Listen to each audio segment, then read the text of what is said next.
the Ship of Silent Odes.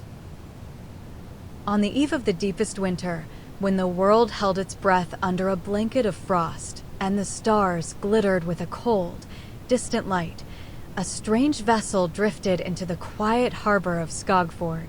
The village, nestled between ancient, snow-dusted pines and the dark, restless sea, was usually a place of hushed activity, of fishing boats returning with their silver bounty, or the creak of a longship being readied for spring. But this ship was different. It was a longship, unmistakably Viking in its elegant, lean form, yet it moved with an unnerving silence, its hull cutting through the icy waters without a ripple.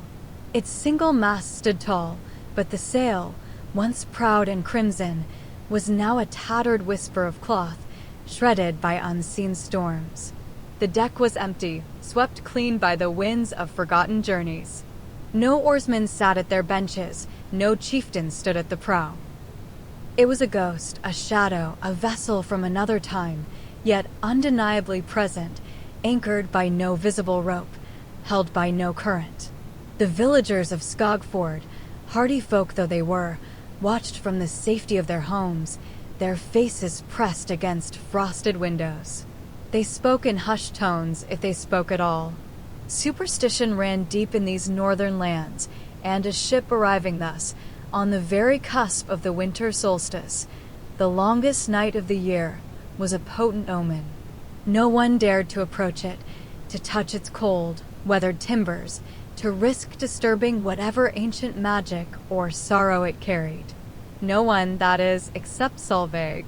Solveig was a young woman, barely past her 18th winter, but her eyes held a wisdom far older than her years.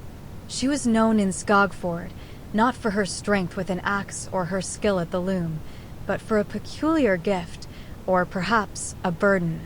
Solveig dreamed of the dead, not in nightmares of horror, but in soft, melancholic visions. They came to her in the twilight between waking and sleeping, whispering forgotten names, unfinished tasks, and lingering regrets. She saw them as faint, shimmering figures, like heat haze over a summer field, their voices soft as the falling snow. The villagers, though they respected her, also kept a quiet distance, for who truly wished to walk so close to the veil between worlds? On this particular evening, as the last sliver of the sun dipped below the horizon, painting the sky in bruised purples and fading oranges, Solveig felt a familiar pull. It was a gentle tug, like a silken thread drawing her towards something unseen. She had felt it before, a prelude to a dream, a whisper from the other side. But tonight, the pull was stronger, more insistent. It led her gaze, unerringly, towards the silent longship in the harbor. A shiver, not of cold, but of profound recognition, ran down her spine. This was no ordinary vessel. This was a ship of souls, adrift and restless. Solveig pulled a thick woolen cloak tighter around her shoulders, its rough fabric a small comfort against the biting air. Her breath plumed in the frigid air as she walked, her footsteps crunching softly on the frozen ground. The other villagers, seeing her move towards the harbor, retreated further into their homes, their silence a heavy shroud around her. She was alone, as she often was when her gift called to her. The ship lay perhaps 50 paces from the shore, its dark silhouette stark against the pale, icy water. There was no gangplank, no rope to draw it closer. It simply floated, waiting. Solveig knew, with an instinct that transcended logic, that she had to reach it. She found a small, sturdy fishing boat, overturned on the shore, and with surprising strength, pushed it into the water. The wood groaned softly as it met the ice-kissed waves. She climbed in, picked up the oars, and began to row. The small boat cut through the water, each stroke of the oar a soft splash in the profound silence. As she drew closer to the longship, the air around it grew colder, a chill that seemed to seep into her very bones, yet it was not an unpleasant cold, more like the quiet stillness of a tomb. There was no fear in her heart, only a deep sense of purpose. She reached the longship's side, its weathered timbers rising high above her. A faint, almost imperceptible glow emanated from its hull, a soft, internal light that pulsed with a slow, steady rhythm. She reached out, her fingers brushing against the cold, barnacle-encrusted wood. It felt ancient, imbued with a history too vast for words. With a gentle push, she propelled her small boat alongside the longship. A single, heavy rope ladder, seemingly woven from moonlight and shadow, appeared to unfurl from the deck, dangling just within her reach. It was an invitation, a silent beckoning. Solveig grasped the cold, rough rope and began to climb. Each rung was solid beneath her fingers, yet the ascent felt ethereal, as if she were climbing into a dream. The air grew heavier, thicker, filled with a faint, metallic scent, like old blood and salt. When she finally pulled herself onto the deck, she stood, shivering slightly, not from cold, but from the immense presence that now surrounded her. The deck was indeed empty, yet it was not desolate. A faint, shimmering haze, like the mist over a summer lake, clung to the air.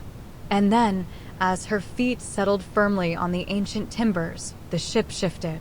It was a subtle movement, a deep, resonant groan from within its very structure, as if it had been holding its breath for centuries and was now, finally, exhaling.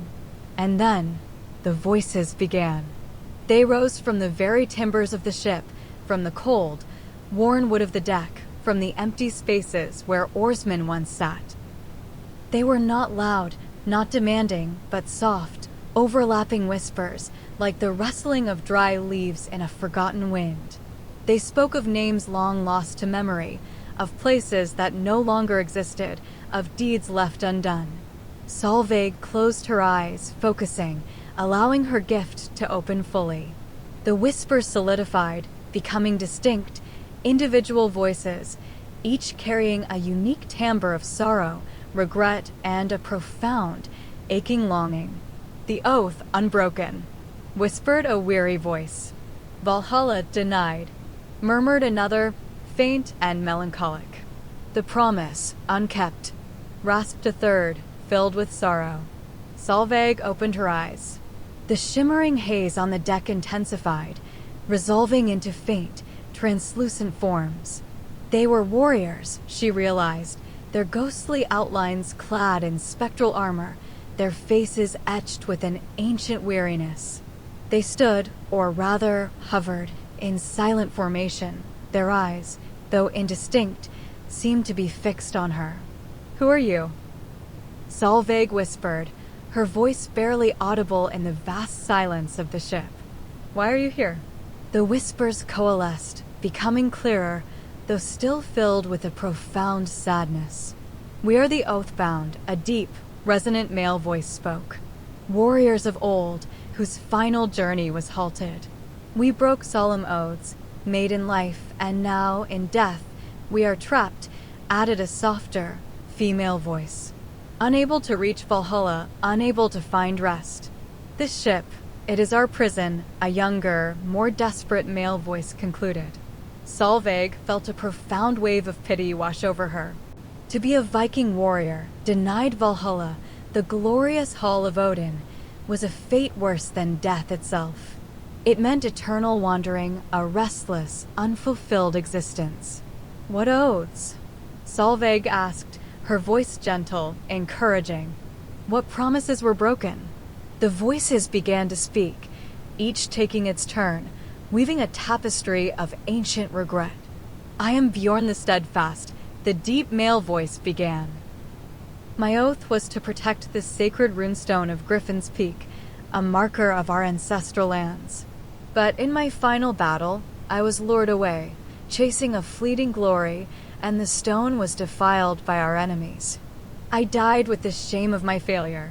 I am Astrid the Oathkeeper," the female voice continued. "My promise was to my younger brother, Leif. I swore I would always watch over him, guide him, and ensure his safety. But in a moment of pride, I left him to prove my own prowess in battle, and he was lost to the sea in a sudden storm. My last sight was his desperate cry.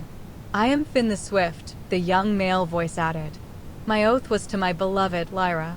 I promised to return from my last raid with a rare, luminous flower from the southern lands, a bloom that would cure her wasting sickness. But I fell in battle before I could reach those shores, and she died alone, waiting for a promise I could not keep.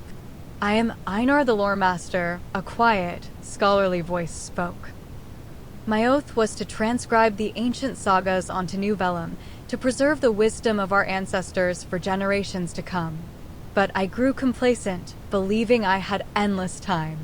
A fire consumed my longhouse, and with it, the only copies of scrolls I had yet to copy. The knowledge is lost. "I am Harold the Unyielding," a gruff, older voice concluded.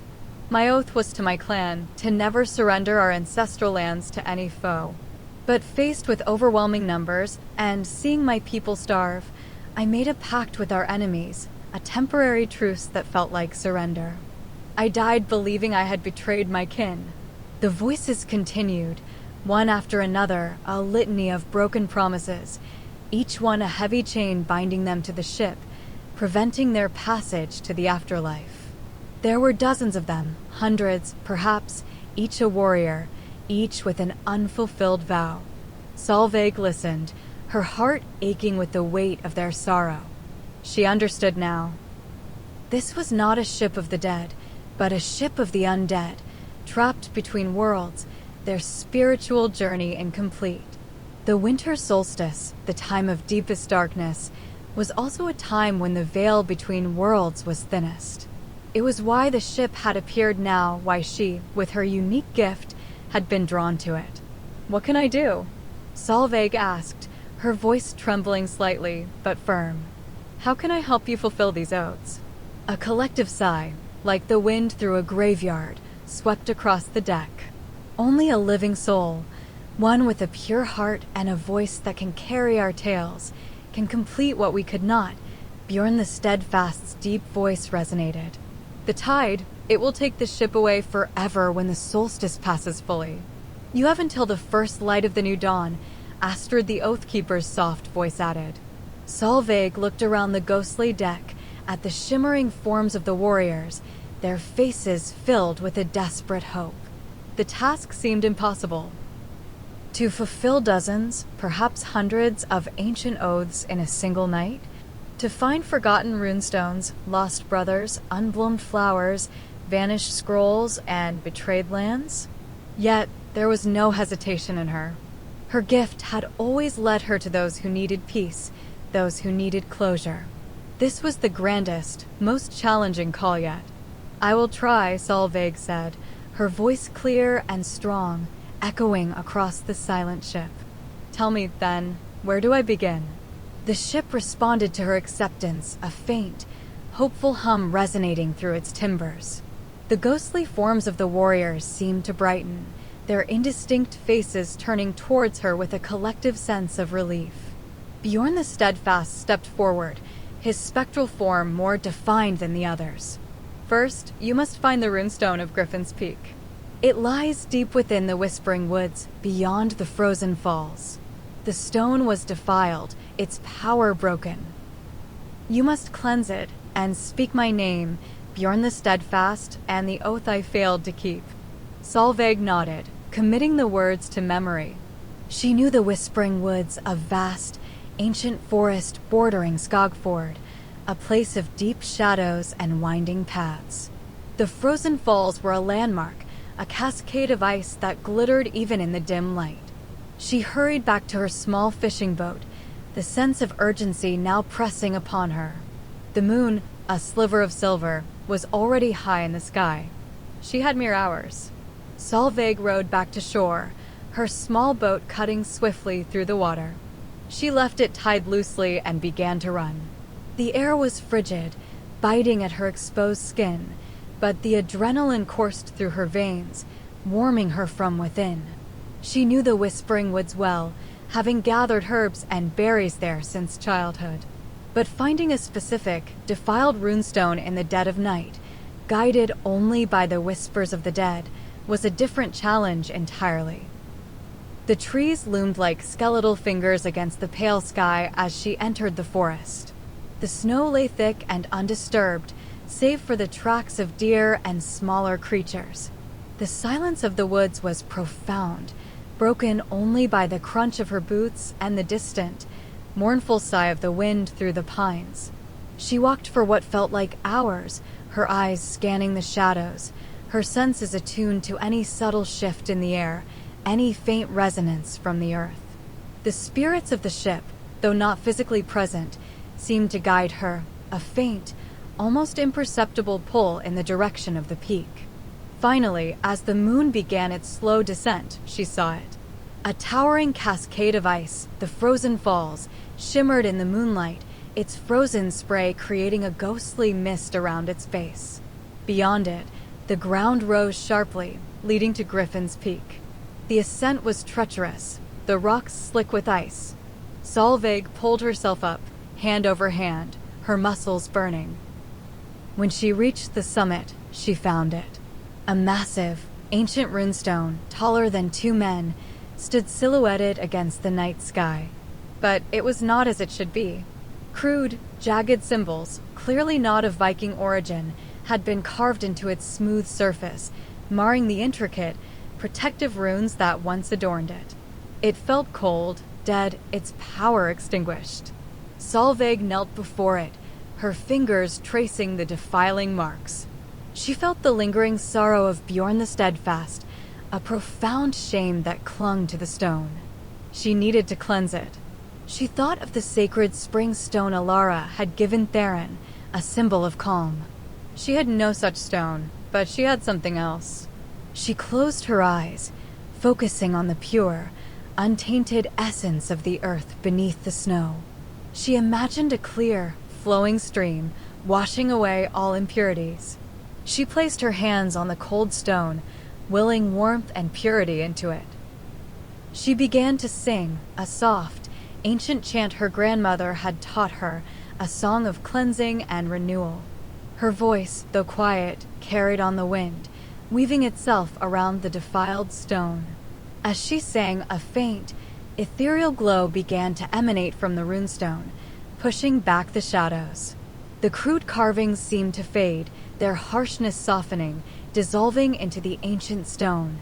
When she finished, the runestone pulsed with a gentle, steady light, its original runes shimmering faintly beneath the surface. It felt alive again, its power restored. Bjorn the Steadfast, your oath was to protect this sacred runestone of Griffin's Peak, Solveig declared, her voice clear and firm. Though you were lured away in battle, your spirit endures. I, Solveig of Skogfjord, have cleansed the stone and restored its power. Your oath is fulfilled. May you find peace.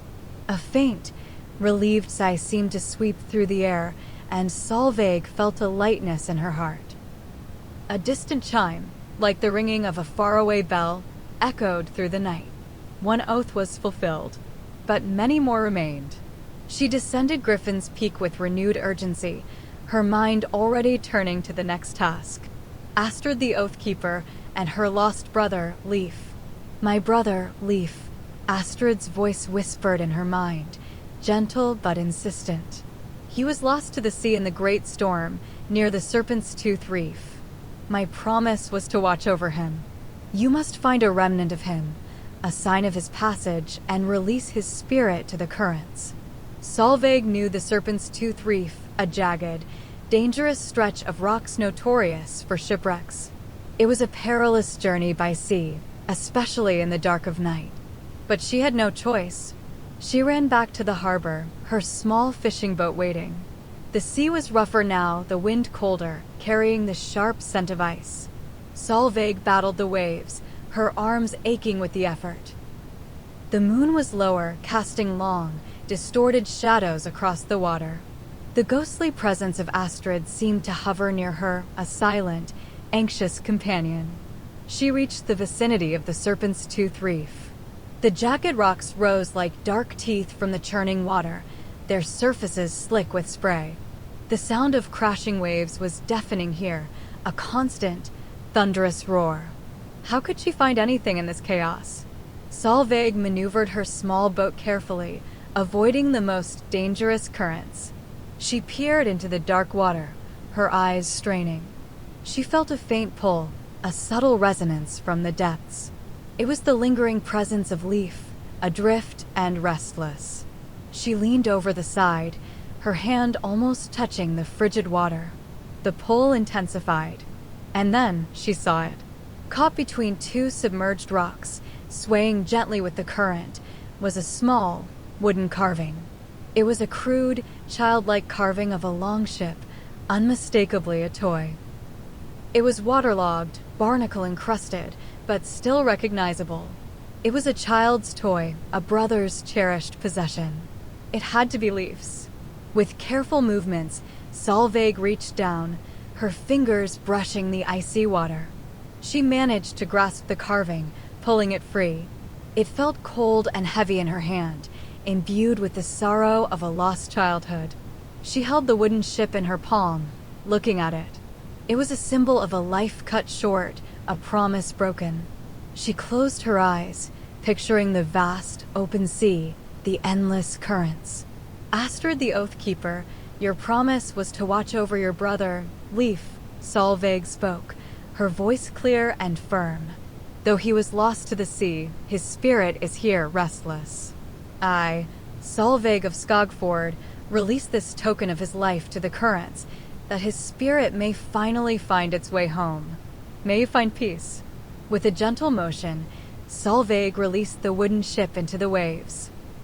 It bobbed for a moment, then was swept away by the current, disappearing into the darkness. A faint, shimmering sound, like water flowing freely, echoed in her ears. Solveig felt the presence of Astrid recede, a sense of profound relief washing over her. Another chime, softer than the first, resonated through the night. 2 oaths fulfilled. The moon was sinking lower now, the sky beginning to show the faintest hint of gray on the eastern horizon. Time was running out. Next, Finn the Swift, and his unbloomed flower for Lyra. My Lyra. She needed the luminous bloom from the southern lands. Finn's voice pleaded in her mind, desperate. It grows only in the sunken glade, beyond the shadow peaks. You must find it and bring it to her resting place. The sunken glade was a place of legend, a hidden valley rumored to hold unique flora, but it was far, far inland, beyond the treacherous shadow peaks. Solveig knew she could not reach it by foot and return before dawn. She needed another way. She rowed back to shore, her mind racing. The ship. The ship was still there, waiting. Could it help her? She climbed back onto the Peace Weaver, her breath coming in ragged gasps. The ghostly forms of the warriors seemed to watch her, their hope palpable. Can you take me? To the sunken glade? I need to reach it quickly, Solveig asked the ship. The ship responded. A deep, resonant hum vibrated through its timbers, and the faint, internal glow intensified. The Peace Weaver began to move, not by oar or sail, but by an unseen force, gliding silently through the water, leaving the harbor behind. It seemed to know her purpose, to understand her desperate need. The ship moved with impossible speed, cutting through the waves as if they were air. It navigated narrow channels and skirted treacherous coastlines, guided by an ancient, otherworldly wisdom. Solveig stood at the prow, the wind whipping her hair, the ghostly forms of the warriors shimmering around her, their silent presence a comforting, if eerie, companionship. The journey was a blur of speed and silent passage. The Peace Weaver seemed to glide over land as well as sea, passing through valleys and over hills, its ethereal glow illuminating the landscape. Solveig held on, marveling at the impossible journey. Suddenly, the ship slowed, its hum subsiding. They were in a vast, ancient forest, and ahead, the ground sloped downwards into a hidden, bowl-shaped valley. This was the sunken glade. Solveig disembarked, her feet touching soft, mossy earth. The air here was strangely warm, humid, and filled with the scent of damp earth and unseen blossoms. The glade was bathed in a soft, ambient light, even though the sky above was still dark. And there, growing in clusters among the ancient trees, were flowers unlike any she had ever seen.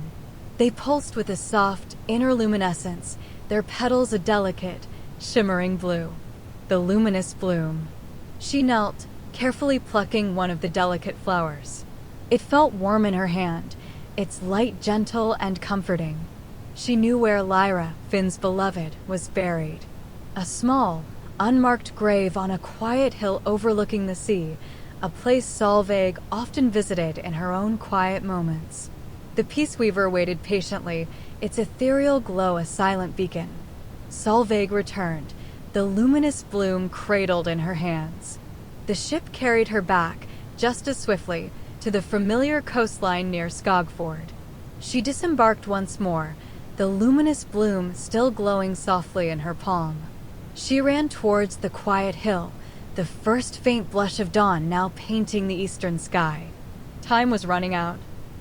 She found Lyra's grave, a simple mound of earth marked by a small, weathered stone. Solveig knelt, placing the luminous bloom gently on the earth. Its soft light seemed to spread, illuminating the small grave. Finn the Swift, your oath was to bring a luminous bloom to your beloved, Lyra, to cure her sickness, Solveig said, her voice clear and firm. Though you fell before you could fulfill it, I, Solveig of Skogfjord, bring this bloom to her resting place. Your promise is kept. May you find peace. A soft, ethereal sigh, like a gentle breeze, swept over the hill. Solveig felt the presence of Finn recede, a profound lightness replacing his desperate longing. A clear, resonant chime echoed through the awakening world. 3 oaths fulfilled. The sun was now a faint, golden line on the horizon. She hurried back to the Peace Weaver, the urgency now a palpable pressure. Einar the Lore Master and the lost ancient sagas. The ancient sagas. Lost to the fire, Einar's scholarly voice lamented in her mind, filled with regret. They spoke of the founding of our clan, the wisdom of the first chieftains, the true names of the gods. Only fragments remain, scattered in the minds of the oldest living elders. You must gather them, speak them aloud, so the knowledge is not truly lost. This was a different kind of oath. Not a physical object, but knowledge memory. Solveig knew the oldest elders in Skogfjord and in the nearby villages. But to gather their fragmented memories, to piece together the sagas in a single, coherent narrative before the sun rose, it seemed impossible. She boarded the Peace Weaver again. The ship, sensing her purpose, began to move, but this time it moved slower, more deliberately, gliding towards the various small settlements along the coast. The Peace Weaver became a vessel of memory. It stopped at the small fishing village of Oakhaven, where old Ragnar, the burly fisherman Theron had befriended, was now even older, his memory a vast ocean of tales. Solveig approached him, explaining her quest. Ragnar, his eyes twinkling, began to recount fragments of the saga of the Great Cod, a tale of a mythical fish that sustained their people through a famine. Solveig listened intently, memorizing every word, every nuance. The ship then moved to Green Meadow, where old Gudrun, the farmer, shared stories of the Earth Mother and the ancient rituals for a bountiful harvest. Her voice was soft, her memories vivid, painting pictures of verdant fields and flowing rivers. In Skogfjord itself, Solveig sought out her own grandmother, a woman of immense wisdom and a keeper of many tales. Her grandmother, seeing the urgency in Solveig's eyes, began to speak of the first chieftain of their clan, a wise and gentle leader who had founded Fjordheim not through conquest, but through peaceful negotiation. Solveig sat, absorbing every word, every phrase, every forgotten name. She pieced them together in her mind, weaving the fragments into a coherent narrative, the sagas of their people. The sun was now a thin, fiery line on the horizon, threatening to break free. She returned to the Peace Weaver, the weight of the gathered knowledge a precious burden. She stood at the prow, facing the rising sun, and began to speak. Her voice, usually soft, now resonated with the power of ancient lore, carrying the weight of generations. She spoke of the founding of their clans, the wisdom of their ancestors, the true names of the forgotten gods, the tales of courage and perseverance. She spoke of Einar the Lore Master and his oath to preserve this knowledge.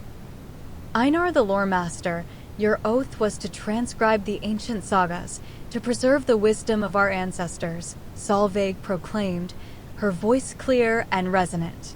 Though fire claimed your scrolls, the knowledge lives on. I, Solveig of Skogfjord, have gathered these fragments from the living memory of our people and spoken them aloud, so that they may never truly be lost. Your oath is fulfilled. May you find peace. A collective, resonant hum, like many voices speaking in unison, filled the air. Solveig felt the presence of Einar, and countless other scholars and lore-keepers recede, a profound sense of knowledge preserved. A powerful, clear chime echoed across the water, vibrating through the very air. For oaths fulfilled. The sun was now a fiery orb, just beginning to clear the horizon. Only one major oath remained, the one of Harold the Unyielding. My oath was to never surrender our ancestral lands. Harold's gruff voice resonated in her mind, filled with shame. But I made a pact with our enemies, the frost giants of the northern wastes, to save my starving people. I died believing I had betrayed my kin. You must go to the ancient battlefield, the field of whispers, and declare my true intentions, that my people survived because of my sacrifice, not my betrayal. The field of whispers was a desolate, windswept plain, far to the north, a place of ancient sorrow and lingering echoes of battle. It was too far to reach before the tide took the ship. Solveig looked at the rising sun, then at the Peace Weaver. The ship was still there, but its ethereal glow was fading, becoming more translucent. The ghostly forms of the warriors were growing fainter, their outlines less distinct. The tide was indeed beginning to pull the ship, slowly, inexorably, towards the open sea. The field of whispers. Can you take me there one last time? Solveig implored the ship, her voice desperate. The Peace Weaver groaned, a faint, struggling hum vibrating through its timbers. It seemed to gather its last reserves of strength. The ethereal glow flared, then pulsed, and with a surge of power, the ship shot forward, leaving the harbor behind, heading north, directly into the path of the rising sun. The journey was a desperate race against time. The ship moved faster than ever before, a blur of blue against the brightening sky. Solveig clung to the prow, her heart pounding. The ghostly warriors, now almost transparent, seemed to lean forward, their collective hope a fragile, desperate thing. They reached the field of whispers as the sun fully cleared the horizon. It was a bleak, desolate place, scarred by ancient conflict, the wind howling mournfully across its barren expanse.